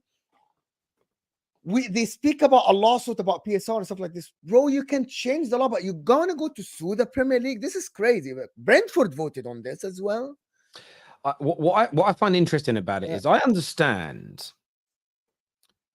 them being frustrated. They want to be able to spend more money, and in the short term, they want to be able to lose more money because they believe they can become successful and then earn more money. One of the quotes from him in his Financial Times interview is he said that some of the rules have actually resulted in cementing the status quo more than creating upward mobility and fluidity in the sport. Now, where I disagree with that is they're currently siding with Man City. Yes, City are right. City are right. City have gone from a team earning one of the lowest amounts of money in the league to within a decade being £5 million behind Real Madrid.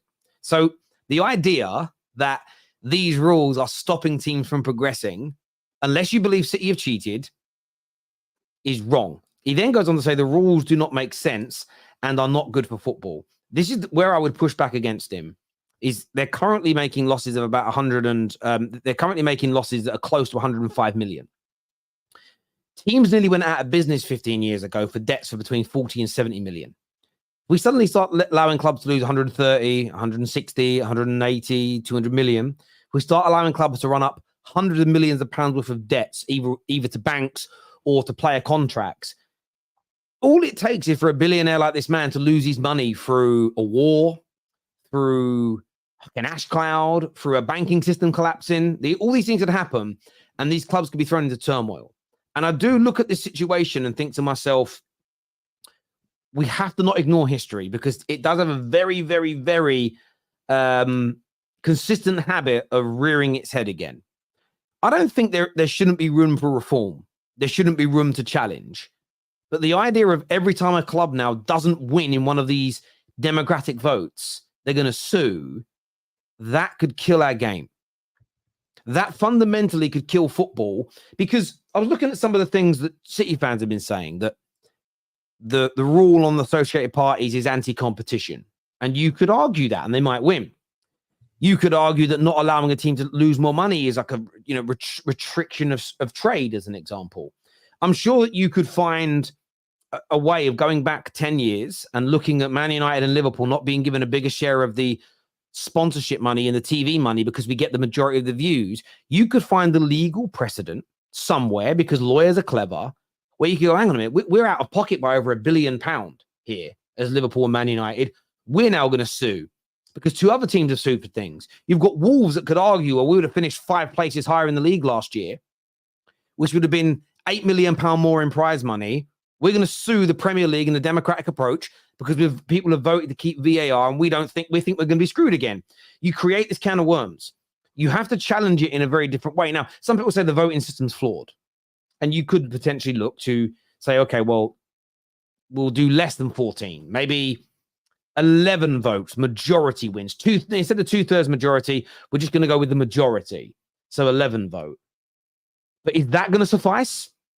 Are these owners, and this is the question, because I think fans will go, yeah, if you only have to get the majority to vote it in, so 11 out of 20, we would accept any of the rules and regulations in place. Fans might sit there right now in this moment and say that, but I don't believe all these owners will. And I'm not being specific about Man City or Aston Villa. I don't think that's how a billionaire's mind works. The problem with billionaires, and the one thing I disagree with Simon Jordan on the other day, is because it's a nation state, and nation states aren't used to being told no. I don't think billionaires are used to being told no. Billionaires in their life, generally speaking, they get everything they want whenever they want it.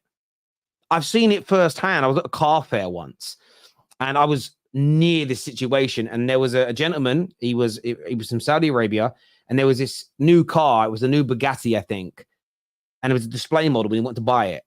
And the guy kept on saying to him, and it was making me laugh, I was watching in awe of the money.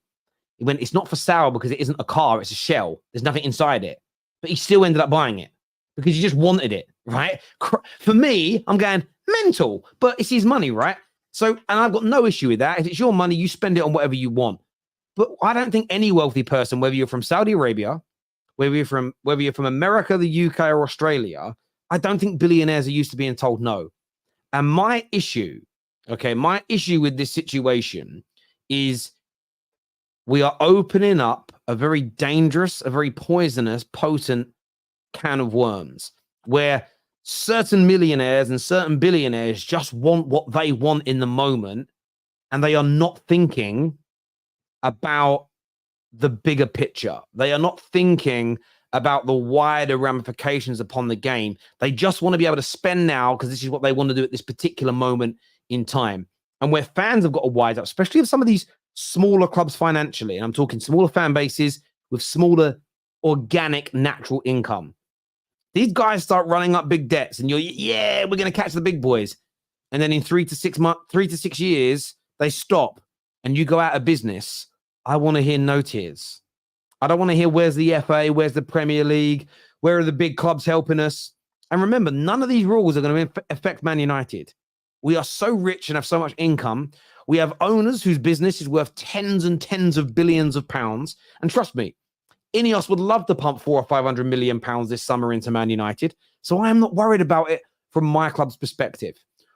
If all these rules come in through suing the Premier League, all that's going to happen is either the collapse of the league, worst case scenario, or best case scenario is we're just going to have a different set of teams that have the monopoly financially. But we're going to be in the same position again. And all these small clubs, and I'm talking financially, that are like, yeah, we're going to back City on this one to try and get rid of the red cartel. You're still going to be on the outside of this because you're still not going to be one of the richest teams. You're just going to suddenly in the next 5 to 10 years hate on somebody else. I think this is really dangerous. I don't like it. I think there is something poisonous about it. I think there's something dangerous about it for our league. Yes, challenge the rules. Yes, challenge the systems. But we are asking to go from a democratic voting system where the majority wins to almost a dictatorship where the minority can win. Surely that is far more dangerous and worrying in a sporting sense. Or maybe I'm wrong. That is far more dangerous and worrying, and I have no idea why Aston Villa are challenging this rule.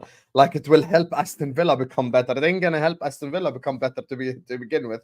You know, if related parties thing, because to be honest with you, the ones that will gain the most from that are Newcastle and Manchester City. That's just how it goes, and unless Walmart want to sponsor Arsenal, or whoever want to sponsor Man United, Ineos, then it's a different thing. But at the end of the day, FFP and PSR and all these rules that are existing in football exist for a reason. Aston Villa could challenge Liverpool, could challenge Arsenal, could challenge City over the next 3-4 years. But they need to build a step-by-step thing where you keep your best players, you sign 2 or 3 players every summer, you get marginally better and marginally better and marginally better. You go from 4th to 3rd to 2nd to 1st to challenging to competing to stuff like this. And when you go to the clubs like the Aston Villas of this world, or even the Brightons of the world, there is a world actually in which FFP helps them compete at the top level, as long as they make right decisions in the transfer market. If you make ignorant decisions in the transfer market, if you make wrong decisions in the transfer market, you end up getting relegated. You end up, just not being successful, to be honest with you. But FFP actually helps the clubs like this, because exactly what Terry actually stands true, the monopoly over spending will remain with these clubs, even if these rules are challenged, because Aston Villa are never going to catch City. Aston Villa are never going to catch Newcastle. Tomorrow, Saudi Airlines could sponsor Newcastle for £350 million a year, and then we can all kiss the league goodbye, and we can all sit back and enjoy Newcastle get to 10 league titles just like City did. And suddenly, there's a new Professor Hamza on YouTube acting like he supported Newcastle his whole life. You ask him who David Ginola is, he doesn't know. So that's the thing when it comes to the situation. I have no idea why Aston Villa are challenging this. Like, I know they have a really rich owner and stuff like that, but you can never compete. Well, he's not that rich. No, but you cannot compete with the state, regardless of rich. He's not. His net worth is 9 billion. He's not compared to the 1 trillion Emirati owners there, or the Saudi Arabia people that, as you said, can spend that much money. Yes, and I want to show you guys that actually. So I've just went and got a graphic. So it's because it's not owned by him; it's V Sports that own Aston Villa, right? And this is why when people tell me, Terry, you're just bitter because your team's going to fall away, people don't realize what's happened to Man United since Ineos have come in.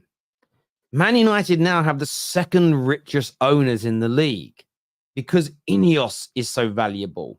So you look at this list here, and it's a little bit small, but Newcastle at the top, 600 billion they're worth. That we all pale into insignificance. Man United are then next on 24 billion. Then Aston Villa on 17 billion. This is US dollars. Then City on 16 billion. But then it's Chelsea. Then it's Arsenal. Then actually it's West Ham. Liverpool then come after that. So I kind of get why Aston Villa are saying they want this to change a little bit, because they have an owner that actually has more money, that their ownership team has theoretically more money than Manchester City's in terms of the actual net worth of the actual owners that can pump money into this, as an example. But like I keep saying to people, I'm not talking about this from a Man United perspective. We're the 2nd richest team in England in terms of the ownership and what could potentially be pumped in. So when I hear people go, United, you're just upset. I'm not upset. I'm talking about protecting football clubs, because I genuinely worry. And I'm not even trying to be horrible or all it takes is for a war or a recession or a banking system to collapse. And the number of these billionaires can lose so much of what they've got and go, I'm taking my money away now. You don't want your club. And I'm telling you now, I know people go, yeah, but maybe these owners can put money into a deposit and a bond. I agree with that. I'm not going to agree to give another $1 billion or $2 billion away to protect these clubs in case something goes wrong. Because if something does go wrong financially for them, they're going to want their money. Bloody hell, I've got £3 billion in a bond with the Premier League. They're not going to do it. They're not going to do it. And most of them, by the way, don't even spend their own money. They borrow the money to spend it. And they might all have the Roman Abramovich idea of, I'll never ask for the money back. Can we trust it? Really? I don't think we should allow that risk. The reward isn't high enough for me. So seeing all these clubs threatening to sue the Premier League, it's a worry for me. Again, people say it's because United are worried. No, we're richer than all of you other than Newcastle. And by the way, Newcastle's owners are richer than every other single club put together. As rich as City's owners are, like legitimately, they are poor in comparison. But yeah, it's crazy. It's genuinely crazy to me that people are probably a Chelsea fan saying that in the chat because we triggered them. But what are Chelsea fans saying? I think it's probably a Chelsea fan saying that in the chat because we triggered them, but yeah. Maybe, and again, it's like you said, the monopoly will still be the same teams. Maybe Villa will find themselves in it as well. So maybe Spurs drop out and Villa join the monopoly. Cool, but then all the other clubs are then going to be annoyed that there's still a monopoly financially. It's just, and for me, I like the way we're regulating it because it gives everybody the chance over time to catch you. Yes, it doesn't matter that your owners are billionaires. Over time, if you're successful and you continue to improve, anybody can get to the top.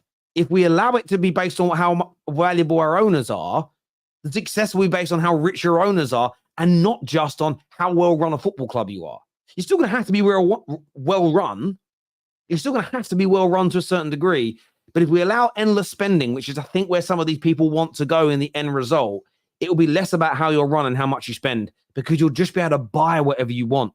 And that, for me, is more of a worry. So we have to get a balance on this. But viewers, let us know what you think and feel with Aston Villa threatening to sue the league. Can I sue Husam for being the sarcasm boss? Terry doesn't accept any lawsuits. Sorry. Yeah, I am not responsible for the opinions that everybody else gives. Yeah, I'm not. I'm not going to be. Yeah, I'm not accountable for what that man says. Let's have a look at some of your comments that are coming here. City owners group is worth 1 trillion. Not the people that are down as the owners of the club, though. So I'm only going by what it says here. In fact, it's from Wikipedia. I'm going by the Abu Dhabi United group that own 81%. This says here it's worth 16 billion. Now, the royal family of Abu Dhabi are worth more, but according to Man City fans, they're not state-owned. So which is it? So are you state-owned or are you owned by the Abu Dhabi United group that are not state-owned that are worth 16 bill? Which is it? Because remember, if you're state-owned, you're not allowed to own football clubs. So which is it, John Rowland? That's why we have to be careful here. Don't bait yourself up, my G. Don't bait yourself up. Just putting that out there. Just putting that out there. Do you know what I'm saying? Crazy. But do you get where I'm coming from? That's the issue. Yes, they are. Do you know what I mean? But it's they are and they're not. Listen, I want to thank everybody that's tuned into the show today. That's hang on, I want to check one thing. Am I redirecting to you two? No, you're not. No, okay, cool. I didn't think so. I messed it up sometimes. I want to thank everybody that's tuned in. Do us a big favor and hit the like button before you leave and make sure you're subscribing. To all of our super chatters, you are out of this world. Great debate today, guys. Absolutely enjoyed it, especially schooling Mo when it comes to Man United. We've done him, Sam. We've done him bad. We did. We're going to fight after this. You guys have no idea what is going to happen after this. Yeah. We're going to fight. We're literally on 3 different continents, but we're going to fight. Listen, everyone who's tuned in, thank you all. Take care. Goodbye. God bless. And we'll see you all again soon. Peace.